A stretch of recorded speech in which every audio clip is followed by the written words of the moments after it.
Assalamualaikum warahmatullahi wabarakatuh. Di sini saya akan menjawab 4 pertanyaan soal KN1 3 atau amaliyah. Yang pertama yang saya pilih adalah, jelaskan apa argumen orang yang menolak tahlilan dan bagaimana pendapat Anda. Menurut saya, orang tersebut beranggapan pasti karena mereka menganggap tahlilan adalah budaya dari agama sebelum Islam atau pra-Islam, yaitu Hindu dan Buddha. Karena pada zaman dahulu orang Hindu Buddha ketika ada orang meninggal mereka berkumpul-kumpul, tapi kumpul-kumpulnya mereka itu diisi dengan judi, mabuk-mabukan dan lain sebagainya, sehingga tahlil disamakan dengan itu, padahal sebenarnya berbeda. Dan menurut pendapat saya itu sebenarnya bukan demikian, karena pada dasarnya sebenarnya itu kegiatan kumpul-kumpul tersebut itu diadopsi oleh para penyebar Islam zaman dahulu dan diisi dengan kaidah-kaidah Islam dengan nilai-nilai Islam seperti pembacaan doa, sehingga memberikan kemanfaatan bagi si mayit dan juga bagi keluarga yang ditinggalkan. Selain itu, menurut pandangan saya, tahlil itu bacaannya sebenarnya sudah biasa dibaca oleh Nabi, hanya saja cara pelaksanaannya berbeda, karena pada zaman Nabi tidak ada kumpul-kumpul lalu membaca tahlil bersama, tidak, hanya saja bacaannya memang sudah biasa dibaca. Dan kumpul-kumpul untuk membaca tahlil ketika habis ada orang meninggal tersebut, itu kita mengadaptasi supaya nilai yang tidak baik menjadi lebih baik. Lalu yang kedua adalah, apa pentingnya perayaan haul Maulid Nabi di era medsos sekarang? Jelaskan dalilnya. Menurut pendapat saya itu sangat penting, karena di zaman era sekarang ini media sosial hanya diisi dengan hal-hal yang bersifat duniawi saja. Tontonan menjadi tuntunan dan tuntunan hanya menjadi tontonan. Jadi sudah selayaknya menjadi hal-hal yang Islam itu yang seharusnya mengisi media sosial kita. Dan dengan adanya haul dan maulid Nabi itu sebenarnya bentuk dari kecintaan kita terhadap Nabi, terhadap para ulama, sehingga kita bisa mengenang jasa-jasa beliau, para Nabi dan juga ulama. Kita merayakan maulid Nabi itu adalah sebagai bentuk kecintaan kita terhadap Nabi, penghormatan kita terhadap Nabi, dan juga kita melakukan hal itu untuk menghormati jasa-jasa para ulama yang telah menyebarkan Islam, yang telah berdakwah Islam, dan juga sebagai kita supaya bisa mengerti sejarah, supaya generasi yang akan datang bisa mengerti pendahulunya, bisa mengerti orang-orang yang telah berjasa tersebut. Lalu dalilnya adalah, yang pertama untuk dalil haul itu adalah surat Ar-Rod ayat 107 yang berbunyi, A'udzubillahi minasyaitonirrajim, salamun alaikum bima sabartum fa ni'ma uqbadar. Artinya, keselamatan atasmu berkat kesabaranmu, maka alangkah baiknya kesudahan tempat kesudahan itu.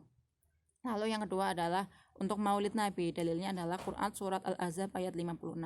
A'udzubillahi minasyaitonirrajim. Innallaha wa malaikatahu yusholluna 'alan nabi ya ayyuhalladzina amanu shollu 'alaihi wasallimu taslima. Artinya, sesungguhnya Allah dan para malaikat-malaikatnya bersolawat untuk Nabi.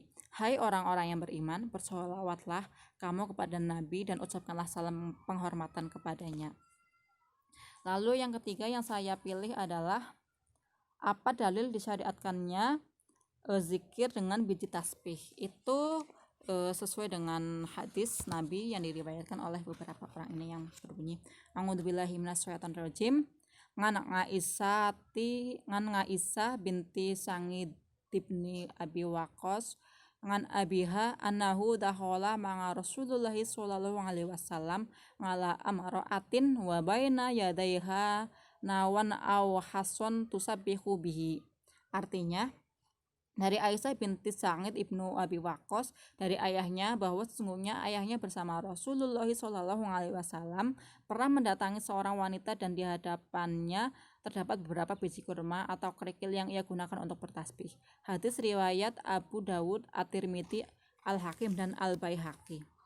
Lalu yang keempat adalah, bagaimana sikap Anda terhadap orang yang menganggap kunut subuh tidak disunahkan, dan jelaskan tahlil disunahkannya kunut subuh. Nah, menurut menurut pendapat saya, orang tersebut pasti, orang yang mengatakannya tidak disunahkan itu pasti beranggapan mereka mengambil dasar dari madhab Hambali dan madhab Hanafi, yang kedua madhab itu mengatakan bahwa melaksanakan kunut subuh bukanlah hal yang dianjurkan untuk dilakukan setiap sholat subuh. Pandangan itu berdasarkan hadis Nabi a'udzubillahi minasyaitonirrajim. Inna Rasulullahi sallallahu alaihi wasallam kana layak nutu fi sholati fajri illa idza du'a liqaumi uda'a illa qaumi. Artinya sesungguhnya Rasulullah sallallahu alaihi wasallam berkunut ketika sholat fajar atau sholat subuh kecuali ketika mendoakan kebaikan atau keburukan untuk suatu kaum. Hadis riwayat Muslim. Nah, sedangkan bagi orang Nahdiyin itu kan menggunakan mazhab Syafi'i dan Maliki yang menggunakannya. Tetapi membaca doa kunut pada saat sholat subuh sebenarnya merupakan bagian dari sunnah abngat yang ketika kita lupa dianjurkan untuk sujud sahwi. Akan tetapi jika kita lupa dan tidak sempat sujud sahwi, sebenarnya tidak sampai membatalkan sholat, hanya saja mengurangi kesempurnaan dari sholat subuh tersebut.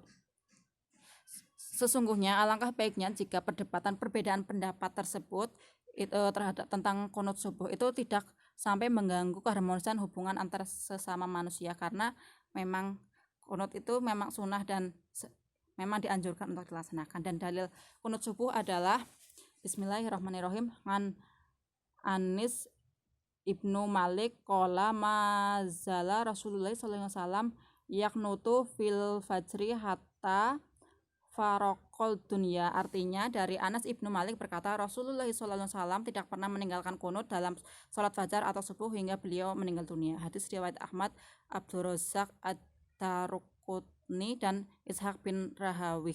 Demikian jawaban saya, kurang lebihnya mohon maaf, dan saya mengucapkan terima kasih banyak kepada Pak Saifuddin yang sebesar-besarnya. Wassalamualaikum warahmatullahi wabarakatuh.